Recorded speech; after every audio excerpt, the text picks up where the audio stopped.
time do Corinthians que entrou para empatar, colocando Adson na esquerda para marcar, com Oliveira na direita para marcar. E isso é o quê? Orientação do Vanderlei. E não tem nada aqui pessoal. Por que ele não entrou já com o Matias Jô? Vamos lá, gente. Por que ele não entrou com o Wesley? Boa noite a todos, vamos dar início à entrevista coletiva do técnico Vanderlei Luxemburgo. Por que ele não botou o time para frente, para agredir? Luxemburgo, tava na vantagem. Aqui, boa noite, Rafael Jacobuti da Rádio marcaram bem. A pergunta é por que o Wesley não iniciou a partida jogando se foi seu melhor jogador dentro de campo? Como é que é? Por que o Wesley não iniciou a partida e entrou na etapa complementar, já que ele foi o melhor jogador seu dentro de campo? Não estou conseguindo entender o que você está falando, cara. Sinceramente. Por que o Wesley não iniciou a partida? Cara, eu optei pelo segundo tempo, cara. Faz parte. A estratégia que eu criei era sabendo que o São Paulo ia vir para cima da gente, né? Então eu tornei um time mais marcador, mas com saída, só que nós não conseguimos sair. Para mim a diferença foi do jogo, não o Wesley. Me permite, né? Você está citando o Hélio. A diferença foi que o São Paulo jogou a 200 por hora no primeiro tempo, nós corremos a 20. Eles correram a 200, nós corremos a 20 no jogo de decisão. A intensidade do São Paulo foi totalmente diferente da nossa no primeiro tempo. Então, essa fez a diferença. Então, aquilo que eu pretendia, levar o jogo para o segundo tempo, para poder expor o São Paulo, os contra-ataques nossos, aí você sai perdendo 2-0, mudou. Nós é que ficamos expostos ao contra-ataque, mas no segundo tempo foi totalmente diferente. Nós tivemos até possibilidades, um domínio a partir dos 25 minutos, 25 minutos, normal que o São Paulo se retraiu um pouco mais, e nós fomos um pouco mais para frente, conseguimos algumas situações, mas aí jogar só um tempo numa decisão é muito pouco. Luxemburgo, boa noite. Bismarck Rodrigues, Rádio Coringão. Pode-se dizer que o Corinthians sentiu o jogo principalmente no primeiro tempo, os jogadores? A diferença foi, eu já falei, o São Paulo estava a 200, nós estávamos a 20. Não tem nenhum problema falar isso não, porque não é essa responsabilidade do jogo de decisão. Você tem que ver que o São Paulo jogou com uma intensidade forte e nós não conseguimos sair jogando e dar intensidade, uma marcação mais encaixada, nós não conseguimos marcar. Então o São Paulo mereceu o resultado no primeiro tempo e soube trabalhar bem o segundo tempo para poder segurar a vantagem. Aqui, Luxemburgo, tudo bem? Boa noite. Duas perguntas. A primeira, uma postura como essa no primeiro tempo, de quem é a culpa quando acontece esse tipo de coisa? É mais de uma falta de mobilização, de uma letargia? Você consegue diagnosticar para o torcedor o que acontece quando numa decisão entra com uma postura como essa? E uma outra, queria que você falasse do Matias Rojas, porque a maior contratação do Corinthians na janela hoje pôde jogar a 45, e jogou bem até, quando entrou, mas só pôde jogar a 45, né? Na teoria, era um jogador para estar hoje bem, já jogando, os 90 minutos, ajudando mais. Por que a demora para ele voltar? Enfim, por que ele não conseguiu tanto te ajudar hoje, tendo só a condição 45 minutos, por favor? Cara, eu já falei para você que a diferença do jogo, para mim, ao meu ver, não é questão da escalação. Porque se você pegar o Juan joga por dentro, joga por fora, o Adson joga pela esquerda, joga pela direita, joga por fora. O problema é que o São Paulo foi superior a gente na atitude e na intensidade do jogo. Nós jogaram a 200, nós jogamos a 20. É bem claro isso aí, não tem por que não falar isso aí. Do São Paulo. Porque você quer achar um culpado, eu vou achar que o São Paulo foi superior a nós e mereceu o resultado. Não tem o culpado porque escalou isso e aquilo. Se nós tivéssemos começado de outra maneira e o São Paulo tivesse jogado com a intensidade que jogou, poderia ter adquirido a vantagem. É que nós temos a mania no Brasil de achar um culpado para alguma coisa e esquecer do mérito do adversário. Se alguém pode tirar o mérito do São Paulo hoje, São Paulo, da maneira como jogou, com a intensidade que jogou, o Lucas pegando toda a jogada ali, conseguindo fazer uma aproximação com o ataque, a gente não conseguindo encaixar. Então, se quer tirar o mérito do São Paulo, não quero responsabilizar a minha equipe só. Acho que nós podemos ter dado uma intensidade maior, não demos, e em virtude do São Paulo ter jogado um grande jogo. Jogou melhor que a gente no primeiro tempo, e nós jogamos um pouco melhor no segundo tempo, mas sem também machucar o adversário, machucar no sentido de atacar o adversário. Então não vamos buscar um culpado. É o Luxemburgo, tá bom, então sou eu. Se você quer que seja eu, sou eu, tá certo? Mas com o Matias Rojas, né? É um jogador que teve uma lesão e você vê o primeiro chute que ele dá gol, você vê que ele sentiu um pouquinho, né? Então eu acho que a atitude foi acertada, cara. Imagina se eu coloco ele no primeiro tempo e ele toma uma pancada e sai do jogo, aí você fala assim, mas por que você botou ele no primeiro tempo? Então é futebol, cara. Então essas coisas são discutidas internamente, as coisas que estão acontecendo. Você está coberto de razão, um jogador de muita qualidade, faz muita falta no jogo de decisão, porque ele transfere a bola, ele faz uma transição ofensiva muito forte. Entendeu? E nós perdemos isso. Ô Vanderlei, Tudo bem? Você acabou de dizer que o São Paulo entrou 200 por hora e o Corinthians não, que essa foi a diferença, foi a postura, foi a atitude, a intensidade do São Paulo e que isso não depende da formação. Você acredita que mesmo com uma formação diferente seria pouco previsível que o resultado da intensidade desse time do Corinthians fosse mudar? E se você acha que o Corinthians acabou sentindo o clima do jogo, por isso não teve essa intensidade, ou não tem nada a ver? Por que o Corinthians não teve a mesma intensidade do São Paulo? Porque o São Paulo a gente não consegue admitir que o adversário foi melhor. O adversário, por isso eu concluí meu raciocínio, por favor. Se não consegue admitir que o adversário foi melhor, é você não reconhecer o mérito do adversário. Tá certo? O São Paulo foi melhor do que a gente na intensidade, na qualidade, nas finalizações. Ele chegou muito mais, cara, ficou bem claro. E qual o problema de você reconhecer? Meu time não conseguiu jogar como jogamos nas vezes anteriores. A formação podia ser uma formação. Eu ia ficar no Si. Se eu tivesse entrado com outra formação, será que seria diferente? Ia ficar no Si, cara. Entendeu? É o time que entrou para se defender? Você já te respondi. Vanderlei, boa noite. Boa noite. O futebol é complexo, né? Não é só um fator que determina uma vitória ou uma derrota. Então, sem tirar o mérito do São Paulo, eu concordo com você a questão da intensidade, acho que ficou claro, mas a gente já esperava que o Corinthians fosse se defender no começo do jogo. Você até deu a letra depois da partida contra o Coritiba. Mas surpreendeu a todos o tanto que o Corinthians ficou na defesa nos primeiros 15, 20 minutos. Você concorda que ficou demais na defesa no começo do jogo, sem atacar, sem passar do meio campo? Nós conseguimos fazer a transição de momento algum. O São Paulo conseguiu marcar e conseguiu jogar a gente para trás com o jogo da intensidade dele. A gente, quando pensava, ele já estava abafando a gente ali. Quando pegava, eles faziam ali uma jogada pelo lado esquerdo, em cima do Fábio ali, 3 mais ou menos contra ele ali. A gente não conseguia neutralizar aquela jogada. Então, eu vou dizer que a diferença do jogo, né, que a gente que está nesse negócio há muito tempo, para mim, foi no primeiro tempo o São Paulo jogar com a intensidade totalmente diferente da minha equipe, que eu achava que a gente ia defender. Eu tinha o Adson, eu tinha o Juan, que puxa velocidade, o Renato, que também é um jogador de qualidade. Nós não tivemos... E o meio campo nosso time acoplado, a gente não conseguia nunca chegar numa bola. Quando chegava sempre o adversário já dando um tapa, dando um tapô. Por quê? Porque eles estavam se movimentando e a gente não conseguia encaixar na equipe deles. Então, cara, eu vou dizer assim, é mérito do adversário. Vamos dizer que falha nossa, que a gente não conseguiu encaixar para poder ter a transição. A transição só acontece, não é quando você sai jogando, é quando você rouba a bola e você inicia uma ação de ataque na transição. Qual foi a bola que nós roubamos no primeiro tempo, que nós começamos uma transição ofensiva? E isso faz uma grande diferença para você pegar o adversário desprotegido, e nós não fizemos isso aí. Boa noite, Vanderlei, aqui na frente, Henrique Vigliotti, Identidade Corintiana. Vanderlei, eu gostaria de perguntar para você, a gente sabe que você falou dos méritos do São Paulo, que o São Paulo teve todos os méritos no resultado, mas eu queria que você falasse especificamente da atuação de um jogador do São Paulo, que foi o Lucas Moura, que o Corinthians simplesmente, em muitos lances, o Corinthians não conseguiu encaixar uma marcação acima dele. A gente sabe que é um cara acima, tudo, mas queria que você analisasse individualmente essa questão da marcação nele e o que não funcionou para que pudesse parar esse jogador. É a qualidade dele. Ele conseguiu funcionar numa faixa do campo em que praticamente recebendo nas costas do meu jogador de meio campo e conectando com o ataque. Ele fez isso com muita maestria. Hoje é um jogador de muita qualidade e com uma condição física privilegiada. Você vê a movimentação dele no campo, é uma movimentação de um jogador que está fora do Brasil há muito tempo, mas com uma mudança de direção, com uma intensidade física, com uma qualidade técnica de um jogador diferenciado, né? Então, ele fez a diferença no jogo no primeiro tempo para o São Paulo e nós não conseguimos encaixar a marcação. E sabíamos que ele funcionaria daquela forma, mas não conseguimos encaixar. Vanderlei, é claro que eliminação, dolorida, mas alguns pontos chamaram a atenção de forma positiva do seu time hoje, como principalmente, mais uma vez, o Wesley, jogando do lado esquerdo. Queria saber a avaliação que você faz da evolução desse garoto. Como é que ele está? Já está a ponto de ser titular? Está muito longe disso? Até para entender a questão desse jogador. E o Lucas Veríssimo, para os próximos jogos, já está na parte física ideal para ficar à disposição? Hoje eu fiz uma situação que não era que estava programada.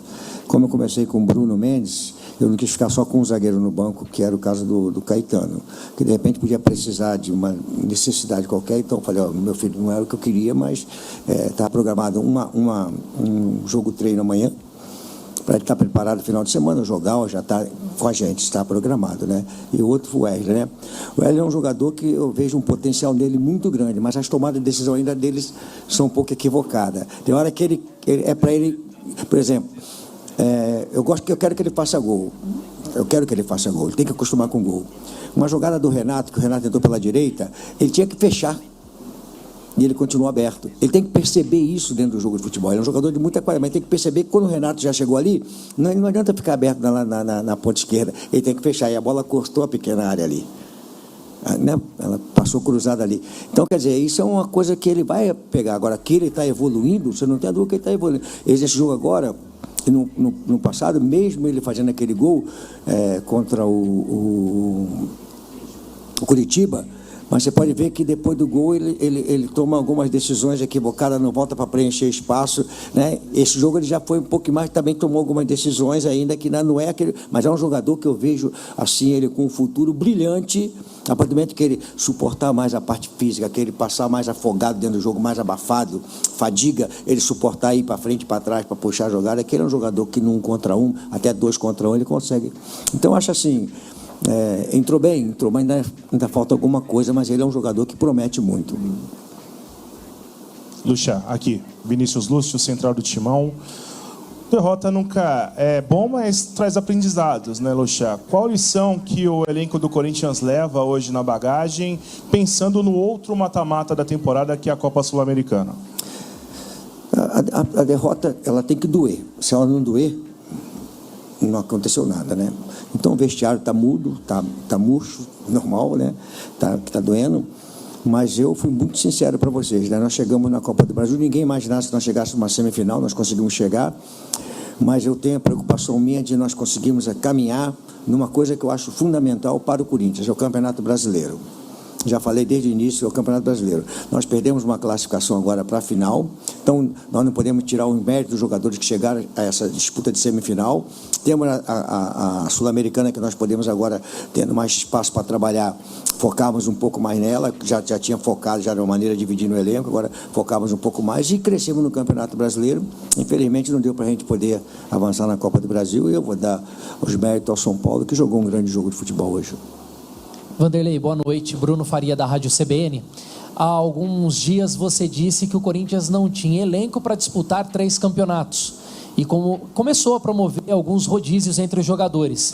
Hoje, com a eliminação na Copa do Brasil, pensando em um possível título ainda nesta temporada, você pretende priorizar em algum momento a Copa Sul-Americana ou continua ainda com o discurso do Campeonato Brasileiro? Não foi discurso, era uma realidade. Sim. Não é discurso, a gente não faz discurso para poder passar, não, a gente faz uma realidade.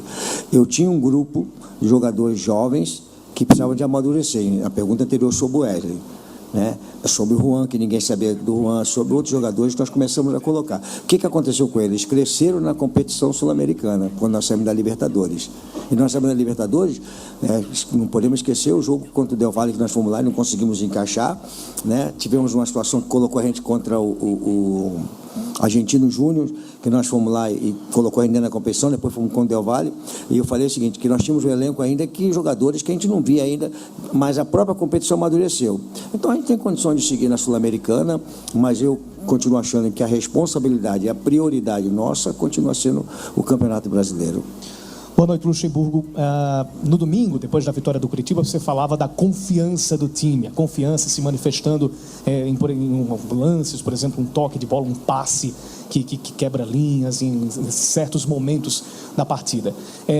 O time está hoje, você enxerga hoje o time devidamente trabalhado para chegar num momento de derrota, já que vinha de 11 jogos sem perder, essa confiança não ser abalada a ponto de interferir nas outras competições brasileiras, a Sul-Americana? Acho que assim, nós temos jogadores experientes, né? E também a minha experiência, né? De entender o trabalho que está sendo feito. Nós crescemos com mérito nosso, não foi pedido de licença a ninguém, nós crescemos com mérito nosso, chegamos na condição de disputar essa semifinal, avançamos no Campeonato Brasileiro. Diante do Curitiba era importante a vitória diante do Curitiba, para terminar o turno numa situação em que nós possamos olhar para frente.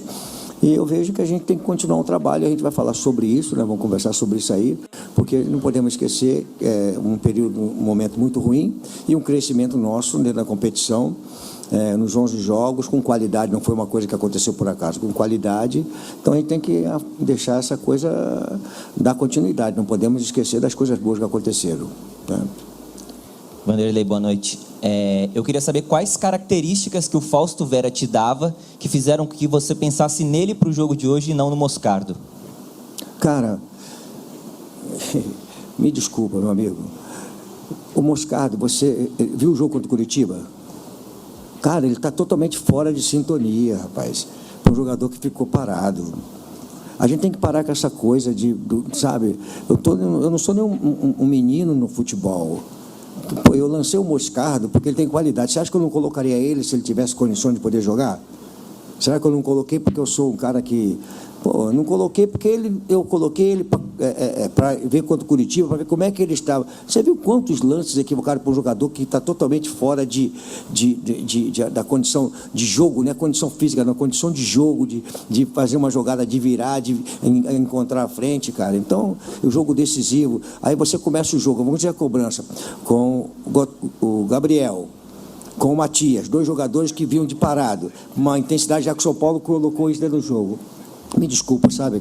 Assim, o Moscardo não jogou porque eu achei que o jogo Curitiba não me deu a segurança para que pudesse vê-lo dentro do jogo, iniciando o jogo. Agora poderia jogar 15 minutos, 20 minutos, aí não teria problema. Vanderlei, aqui no canto. A gente falou agora um pouco sobre essa sequência da temporada do Corinthians, os novos objetivos, né, no Campeonato Brasileiro. A janela para saída tem mais uns 15 dias aí na Europa, né? Em setembro elas fecham. Chegou a pedir para a diretoria não liberar algum jogador? Muito foi falado sobre sondagens para o Murilo. Você pediu para segurar ele no elenco? Obrigado. Assim, nós temos conversado constantemente sobre essas possibilidades, né? E elas surgem assim internamente, sempre a conversa. E publicamente vocês discutem, ó, tem proposta disso, aquilo outro. Mas na realidade, cara, a nível de pedir, ó, deixa fulano, deixa Beltrano, é meio complicado, né? Chega uma proposta absurda, como chegou o Roger lá, como é que você vai fazer?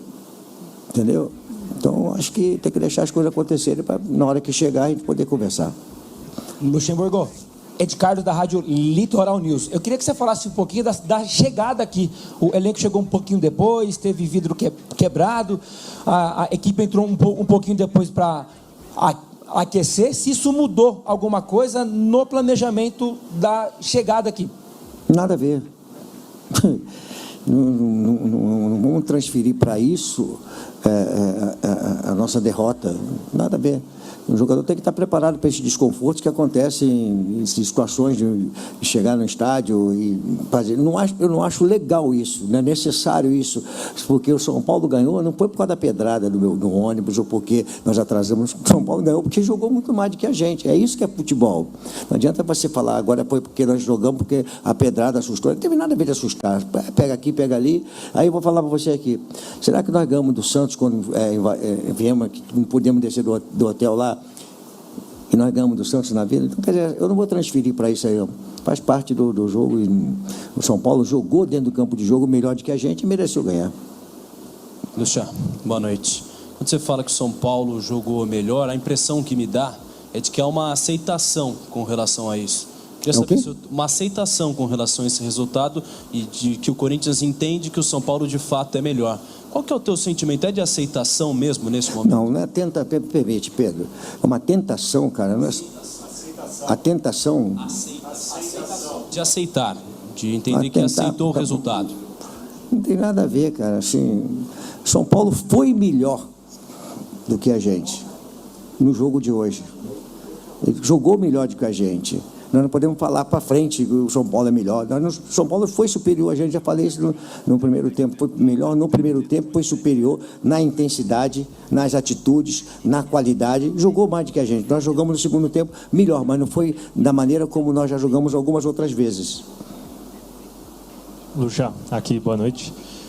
Queria te perguntar sobre um jogador específico, o Fábio Santos. Você tirou ele durante o jogo de hoje. É um jogador que já está com uma idade mais avançada, já falou sobre a aposentadoria no final do ano. Eu queria saber, agora que o Corinthians cai da Copa do Brasil, que era um grande foco para a temporada, um dos grandes focos, como você pretende ministrar essa reta final da carreira do Fábio Santos? O ano passado ele fazia rodízio, por vezes não jogava. Nesse ano, o que você projeta para a sequência de anos do Fábio Santos? Eu tenho feito rodízio com ele junto com o Bidu. Eu tenho feito um rodízio, tanto no Fagner quanto no Fábio, eu tenho feito um rodízio, né? E até o final do ano ele tem contrato, né? Então, se precisar dele, vai ser usado como eu tenho usado. E o Bidu é um jogador que foi muito acostumado a jogar com linha de 3 zagueiros, né? Linha de 5, no caso, né? Então, ele está adaptando a ele a uma situação que ele tem que entender que, às vezes, nós temos que fazer aqui linha de 4, porque é importante ter uma noção de cobertura, uma linha de 4 mais sólida, entendeu? Nós estamos adaptando ele para isso aí. Opa, Lucha, tudo bem? Yuri Medeiros, da Gazeta Esportiva. É inegável que o Corinthians, especialmente nos últimos jogos, teve uma evolução. O time vem jogando melhor, enfim, conseguindo resultados.